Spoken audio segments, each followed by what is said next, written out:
다시 강달러라는 말이 쉽게 써지고 있습니다. 물론 아직 킹달러 말까지는 가지 않았습니다. 그러나 강달러가 이제는 언론사들 기사에도 자주 등장하고요. 또 인터넷이나 방송에서 이야기할 때도 자주 등장합니다. 이 말은 다시 환율의 시간이 됐다는 이야기예요. 환율의 시간. 그만큼 말입니다.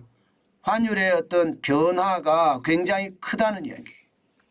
실제 말입니다. 역외 시장에서 우리 원달러 환율은요. 조금이라도 계속 올라가고 있습니다.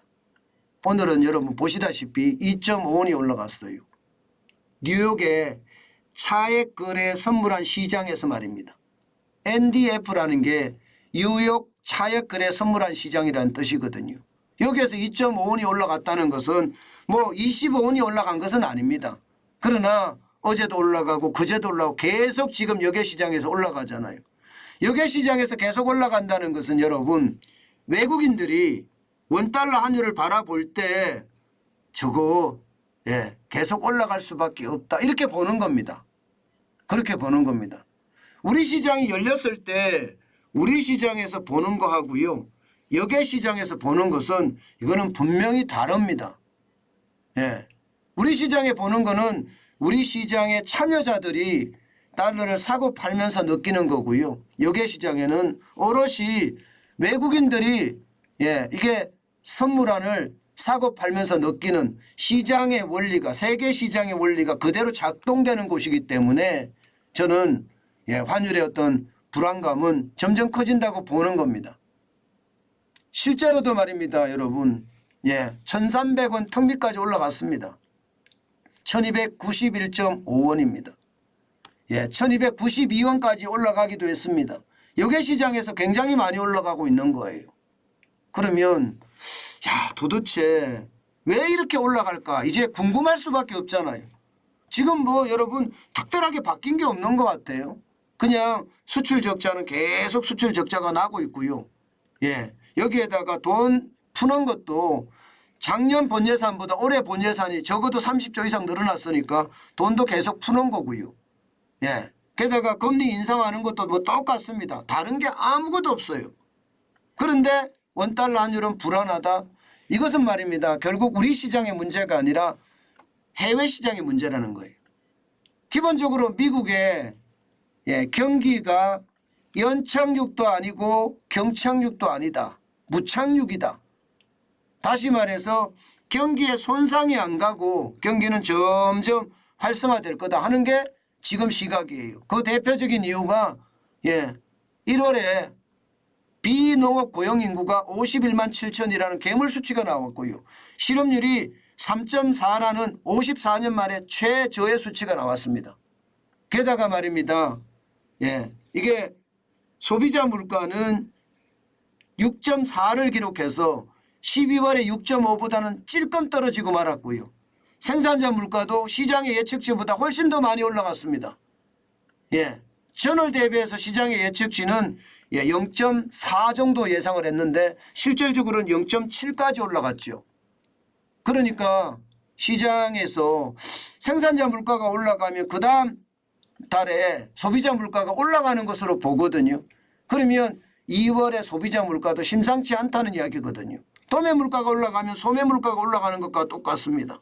그러면 미국의 금리는 어떻게 될까요? 계속 올린다는 이야기가 되는 거죠. 계속 올린다는 이야기가 지금까지는요. 3월이 최종금리가 아니겠느냐 이렇게 이야기를 해왔습니다. 그런데 점점 시장은요. 3월이 아니야. 5월도 아니야. 6월까지일 거야. 이렇게까지 이야기를 합니다. 그러면 금리를 계속 올린다는 것은 달러의 가치가 올라간다는 뜻이잖아요. 실제 달러 인덱스, 달러의 가치를 나타내는 거거든요. 6개 통화 대비해서 뭐 유로, 엔화, 파운드와 그다음에 크로네라든가 캐나다 달러라든가 스위스 프랑 이렇게 6개거든요. 6개 대비해 달러 가치를 나타내는데 달러 가치가 지금 달러 인덱스 계속 올라가요. 104.01까지 올라갔습니다. 이게 며칠째 올라가고 있는 거죠. 그러니까 원달러 환율은 올라갈 수밖에 없잖아요. 그죠? 여기에다가 여러분, 여기에다가 이 정찰 풍선 있잖아요. 예, 중국이 전 세계에다가 띄웠다는 정찰 풍선 때문에 이게 미국과 중국의 마찰이 굉장히 심화되고 있습니다. 그러다 보니까 위안화가 약세를 기록하고 있어요. 위안화가 약세입니다. 달러당 6.864위안입니다. 계속 약세죠. 그죠? 쉽게 말하면 위안화 환율이 올라가는 거예요. 위안화 환율이 6.8640까지 올라갔습니다. 그러면 위안화하고요, 예, 대한민국의 원화하고는 일반적으로 프록시 커런시, 예, 대체 통화라고 이야기하거든요.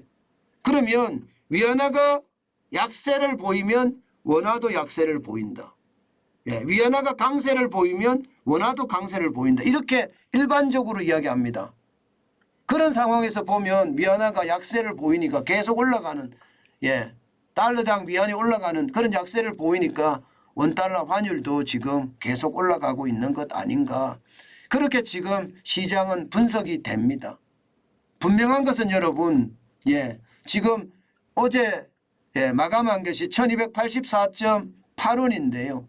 지금 현재 시장은 1291원까지 올라갔다. 1291.5원까지 올라갔다는 것은요, 또 1300원의 고지가 저기 앞에 보인다는 뜻입니다. 1300원이라는 숫자는요, 코로나19의 위기 때 1285.1원보다 이미 더 넘어서 버렸습니다. 코로나19의 위기 때만. 그러면 금융위기 때를 또 따라간다는 이야기인데 그만큼, 예, 환율 시장은 불안하다 이렇게 생각을 합니다.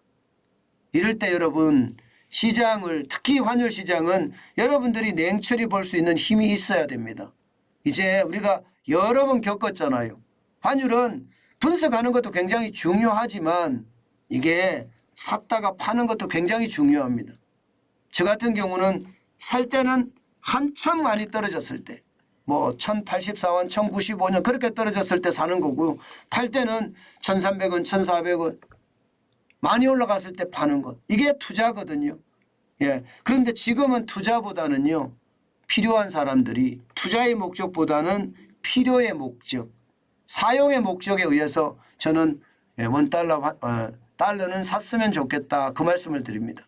이 사용의 목적이라는 건 여러분들이 미국 시장에 투자를 한다든가 아니면 뭐 해외여행을 간다든가 아이들에게 어떤 돈을 준다든가 뭐 등록금 말입니다. 학비 말입니다. 외국에 공부하는 친구들한테.